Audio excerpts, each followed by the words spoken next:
Hello loves and welcome to today's video. It is the start of a new year and that means a whole year of new releases to look forward to. Today I'm going to be giving you a rundown on some of the 2025 releases that I am most looking forward to. A couple of them have already came out because they were beginning of January, but only one on this list have I actually read so far, and I will let you know which one that is when we get to it. The first book on my 2025 releases list, Wake Up and Open Your Eyes by Clay McLeod Chapman. This is a horror novel about an epidemic of demonic possessions that are spread through watching certain TV channels or engaging with certain news sources. You can tell probably going to be a little bit of political commentary on how certain family members will fall down rabbit holes based on certain television news networks. I read this author's previous work, which was Whisper Down the Lane, and that one wasn't my favorite, but I saw the potential. For me, that one just dealt a lot more with children than I would typically want to read about. This one seems to be a really interesting premise, so I'm hoping that the author can deliver on this one. Next, Grady Hendrix has a new release, Witchcraft for Wayward Girls. This is about our main character who has been sent to a home for unwed mothers when the librarian at the unwed home slips her a book about the occult and witchcraft. She takes to it to help deal with the strict pressures that she is being put under in this home. I love Grady Hendrix' work. Horror Store was so good. I even liked How to Sell a Haunted House, which I know a lot of people didn't. So I am very much looking forward to a new Grady Hendrix this year. There is also a new Eric LaRocca this year. At dark, I become loathsome. Eric LaRocca, also horror author. A lot of this is going to be horror because that's what I prefer. This one is about a man who has had a very rough year with his wife and child passing away, and he turns to the internet and a weird ritual to cope, and he ends up in an ever-tightening spiral of dark revelations. I'm trying not to know too much because sometimes you go into books knowing things or having expectations. It can make it hard to actually enjoy the book because you're waiting for things. That one seems interesting. Eric LaRocca's hit or miss for me, but I have heard that this one might be good, whispers, so cross our fingers that I enjoy that one. Coming out in 2025, there is also the third and I think final book in the Ruinous Love trilogy, Scythe and Sparrow by Bryn Weaver. This is a dark romance series about three brothers who fall in love with various women. Your typical connected standalone romance series, except in the first one they're both serial killers. In the second one, one's like a cleanup guy from the mob and the other one's a serial killer. This third one is the final brother who is a small town doctor and falls in love with a woman from the circus on a murderous night gone awry. There's one sentence description for this one, but based on the other two books, pretty much know what to expect. The first one I enjoyed. The second one kind of wasn't as strong as the first one, so I'm hoping the third one will wrap up the series in a satisfactory way, and we'll read that in 2025. Next book is also a romance. It's a paranormal one this time, and that's Fan Service by Rosie Danan. This is about a woman who is obsessed with this old supernatural television show. Not actually supernatural, more of a Teen Wolf vibe from what I'm getting in the description, about werewolves. And then the star of that show, who's kind of become a washed up actor, I think ends up becoming an actual werewolf, and it's a romance. They'll fall in love. As someone who spent their time on Tumblr in 2012 engaging in both the supernatural and Teen Wolf fandoms, I'm hoping this one hits some nostalgic beats for me. I haven't read from this author before, so we'll see how that goes. Next book on the list is the one I actually have already read. Thank you to NetGalley for the art. This was the most anticipated read I had for 2025, and that was Blood on Her Tongue by Joanna Van Veen. This is about a pair of twins who are basically inseparable, and one of the twins gets very, very sick after helping with an autopsy on a bog body, and so the other twin comes to her manor to come sit with her, has to figure out what mysterious illness her sister has taken. This is gothic horror. This felt like Dracula, except bog bodies instead of vampires, and also lesbians. Not the twins, don't worry, not incest, but I loved this so This was a 5-star read for me, my first 5-star of the year, and like also the third book I finished, so we're starting the year off fantastic. I can already recommend you to pick up this one when it comes out if you want some sapphic gothic horror vibes. Blood on Her Tongue comes out, I think, in March. It was so good. Next up, we have another one in a series. We have Vera Wong's Guide to Snooping on a Deadman. This is the sequel to Vera Wong's Unsolicited Advice for Murderers. The first book is about this little lady who owns a tea shop, and one day a dead body is found in her tea shop. The police don't believe that the guy was murdered, but she is absolutely convinced about it, so she, amongst the customers at her shop, decides to hunt down the actual murderer herself, and mostly just by like showing up at people's door with food and being like, "Did you kill that guy?" Very lighthearted, very cozy mystery with nosy elderly neighbor. I really enjoyed the first one. I'm looking forward to the second one as well. Next book on my list is by Julia Bartz, and that is The Last Session. This one is about a social worker who has to infiltrate a wellness center in the desert, and I assume things don't go great for her. I really liked the last book by Julia Bartz, which was The Writing Retreat. Wasn't a 5-star, but I enjoyed it. I saw potential. It was also sapphic, which always gains extra points for me as long as it's written well. I'm excited for The Last Session, and since The Writing Retreat was Julia Bartz's debut, I'm excited to see what she does next. The next book is The Coven Tendency by Zoe Hannah Makuta. This one I believe is YA, and it is about an 18-year-old who has magic, and she is sent to this museum where rich people can send their witchy daughters. Something happens and everybody has their magic taken away from them, so she has to deal with, I assume, not having magic anymore.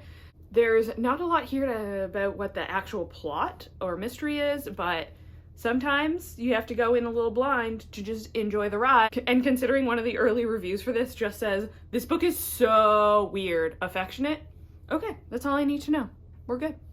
And the cover, stunning. So we're bought in at this point. The next book on my list is Gifted and Talented by Olive E. Blake. This is a book about 3 siblings whose parents die, and there's a fight over who's gonna inherit the estate and the company that their rich father runs. I love a story about fighting over estates. That's always hits with me. But also, I think they have some magical psycho-telepathic abilities. Sold. I'm in. I did enjoy One for My Enemy by the same author. I didn't love the other 2 Olive E. Blakes that I've read, but this one has a very similar concept of like rich magical people that I enjoyed in One for My Enemy, so we're gonna give it a shot and hopefully I enjoy it. This is also about someone who has inherited property after their loved one has passed away.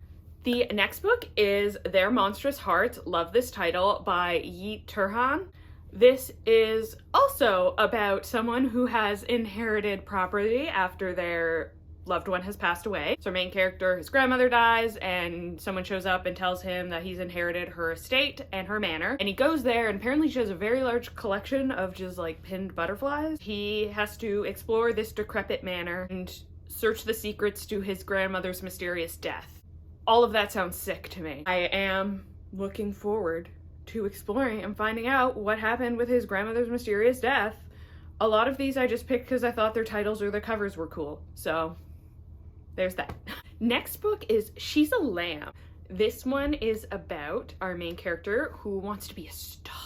All they can get are little bit parts, including being in The Sound of Music at like a community theater, and she can't even get a role. She's just assigned to watch the children who play the Von Trapp children behind the scenes. Is about the pursuit of stardom, about achieving your dreams, and how men prevent you from doing that. The cover, why I picked this. The concept, intriguing. We'll read it, see how it goes. I'm looking forward to it. Next book is Friends of the Museum by Heather McGowan. Cover, the fact that the description includes a blurb from Mona Awad, who I love. This one is about the curator at a museum that's like constantly facing financial ruin, and it follows 24 hours surrounding the gala to raise money for this museum, and all of the employees of the museum, the plates that are spinning to keep this thing going, and in the morning someone's gonna be dead. It's described as a tragicomedy, which sounds so fascinating to me. One of my life goals is to become so rich that I'm a patron of the arts, so I'm fascinated by this. I'm looking forward to reading it. It should be a good fun time. Next book is When the Wolf Comes Home by Nat Cassidy. This is about a woman who finds a little runaway in the bushes, and then that child's father comes into a bloody encounter, and the rest of the book is her and this runaway trying to flee from the boy's father and wolves, I guess. CJ Lead rated this one a 5-star. I trust CJ Lead with my life. 100% of her releases for me have been 5 stars now.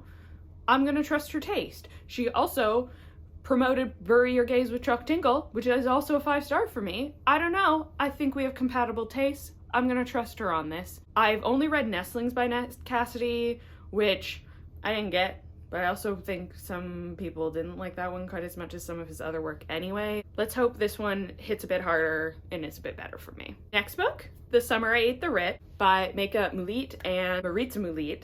This one I saw the title and I added immediately. I didn't need any more information. The Summer I Ate the Writ, I'm in. Let's go. However, the first sentence of the description, let me read it. A Haitian American girl uses her previously hidden zombie abilities to exact revenge on the wealthy elites who've hurt her family. I was already sold. You didn't have to. That's overkill at this point. I'm so in, so excited to read about this. Zombies? I know we had that big zombie boom during like the Walking Dead original era, and now I guess vampires never really went away. What's the big monster now? Minotaurs? Fairies. This brings back some zombies, okay? I'm looking forward to it. This seems fun. Next book is The Staircase in the Woods by Chuck Wendig. This is about 5 high school friends who find a mysterious staircase in the woods, go up it, and it's a horror novel. I imagine things don't go well. I enjoyed The Book of Accidents by this author previously, and I don't know if it was on our No Sleep or Creepypasta or one of SCP, but I know there was like an internet story about like staircases that lead to nowhere in the woods, which has always fascinated me because like, why are they there? Where do they go? Maybe I'll find out in this book. And I hope that whatever it is fascinating and gripping and horrifying so that I give this book a 5-star. Staircase in the Woods. Next is Immaculate Conception by Ling Ling Wong. This is about 2 friends who meet in art school, and one of them is a star on the rise and becoming very famous very quickly, and the other one kind of starts to get jealous, not of the fame, but that people are taking her time away with her friend. And then apparently there's something about technology that allows you to experience the empathy of someone else's brain and absorb their trauma. I don't know what's going on with that, but it sounds weird. And I dig it. Next book, again a series, Everybody Wants to Rule the World Except Me by Django Wexler. This is the sequel to How to Become a Dark Lord and Die Trying, which I read last year. This is about a woman who wakes up in a fantasy world and a wizard's like, you gotta defeat the Dark Lord. And she tries to do that and she dies. And she tries like 200 times. And she keeps dying. She keeps being told by this wizard she has to stop the Dark Lord. And she's like, wait, hold on. If I became the Dark Lord instead? So that's the entire first book, is her becoming the Dark Lord. Spoilers, I guess, for the end of that book. She does become the Dark Lord. And I guess this one is going to be about what she does with that power now that she has achieved it. I enjoyed the last one. It was a little over-the-top sexual innuendos and stuff. I enjoyed the plot so much that I didn't care. So I'm hoping this one keeps that energy, but like tones down the like sexuality, like a little, just a little. Next book is a Greek mythology retelling, and that's Wearing the Lion by John Wiswell. So this is about Heracles, which, good start that we're calling him Heracles and not Hercules. And if you know the myth of Heracles, he was basically tricked into the gods to kill his own children. So in this one, him and Megara team together to try and figure out which of the gods was responsible and take their revenge. John Wiswell wrote Someone You Can Build a Nest In, which a lot of people loved last year, and I was kind of on the lesser enjoyment side of it, but I did enjoy John Wiswell's writing in it. It was just kind of the plot and characters I couldn't connect to. Given how many people loved that book, I'm willing to give John Wiswell's work another try, and I'm hoping that, Greek mythology being one of my favorite things, I have a Greek god tattooed on me. I'm hoping that this one resonates with me a bit more compared to the other one, but still keeps that really unique writing style that he had. Next book is Black Flame by Gretchen Felker Martin.